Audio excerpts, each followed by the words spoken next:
छत्रपती शिवाजी महाराज प्रतापगडावरून खाली उतरले आणि शामियानाच्या समोर आले आणि म्हणजे दोघांनीही सशस्त्र भेट घ्यावी हे करारानुसार ठरलं होतं। त्याप्रमाणे छत्रपती शिवाजी महाराज एक तलवार आणि डाव्या हातात पट्टा चढवून शामियानात घुसले आणि शामियानात गेल्यानंतर खानाच्या हातात पण एक उघडी तलवार होती। तर ज्यावेळी छत्रपती शिवाजी महाराजांना खानाने बघितलं त्यावेळी खानाने त्याच्या हातातली जी उघडी तलवार होती ती उघडी तलवार त्याचा जो वकील होता कृष्णाजी भास्कर त्या कृष्णाजी भास्करच्या हातात दिली। छत्रपती शिवाजी महाराजांनी पण त्यांच्या हातातली तलवार आणि त्यांच्या हातातला पट्टा या दोन्ही गोष्टी त्यांचे जे वकील होते त्या पंताजी काकांच्या हातात। त्यानंतर दोन्ही वकिलांनी खानाची आणि महाराजांची एकमेकांना ओळख करून दिली। शामियानात जो चौथरा एक्स्ट्रा चौथरा बनवलेला त्या चौथऱ्यावर खान त्यावेळी उभा होता आणि दोन्ही हात पसरून खानाने छत्रपती शिवाजी महाराजांना मिठी मारण्यासाठी पुढे बोलवलं। छत्रपती शिवाजी महाराज अगदी सावधपणे खानाच्या जवळ गेले, चौथऱ्यावर चढले, खानाला मिठी मारली आणि काही क्षणातच अफजल खानाने छत्रपती शिवाजी महाराजांना त्याच्या डाव्या बगलेमध्ये घट्ट पकडून ठेवलं आणि त्याच्या उजव्या हातांनी जी पाठीतून कट्यार काढून ती कट्यार शिवाजी महाराजांच्या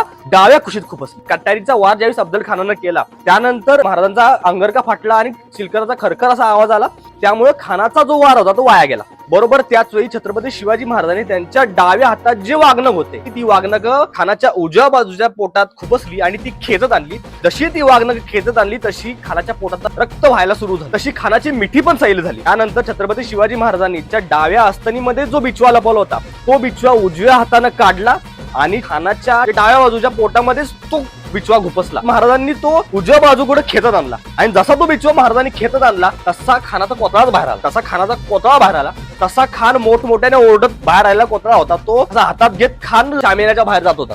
त्यावेळी कृष्णाजी भास्कर जो हा वकील होता खानाचा, त्या कृष्णाजी भास्करकडे जी तलवार होती ती नंगी तलवार घेऊन कृष्णाजी भास्कर महाराजांवर चालून येत होता। महाराजांनी त्यावेळी तात्काळ चौथऱ्यावरून पंताजी काकांकडे उडी घेतली, आपल्या हातातले वाघनख आणि बिचवा दोन्ही बाजूला केले आणि पंताजी काकांच्या हातातली तलवार एका हातात घेतली आणि पट्टा दुसऱ्या हातात चढवला आणि पट्टा चढवून त्या पट्ट्याने त्या कृष्णाजी भास्करच्या डोक्यावर वार केला। जसा कृष्णाजी भास्करच्या डोक्यावर महाराजांनी वार केला त्या कृष्णाजी भास्करच्या डोक्याचे 2 तुकडे झाले। जसा खान बाहेर पडला सय्यद बंडा शामियानात धावतच आला महाराजांवर वार करायला। त्याच वेळी महाराजांचा जो अंगरक्षक होते जिवा महाले पण शामियानामध्ये घुसले आणि जिवा महालेंनी सय्यद बंड्यावर वार केला पट्ट्याने। त्या पट्ट्याच्या वाराने त्या सय्यद बंडाचा हात खांद्यापासून उखडून निघाला।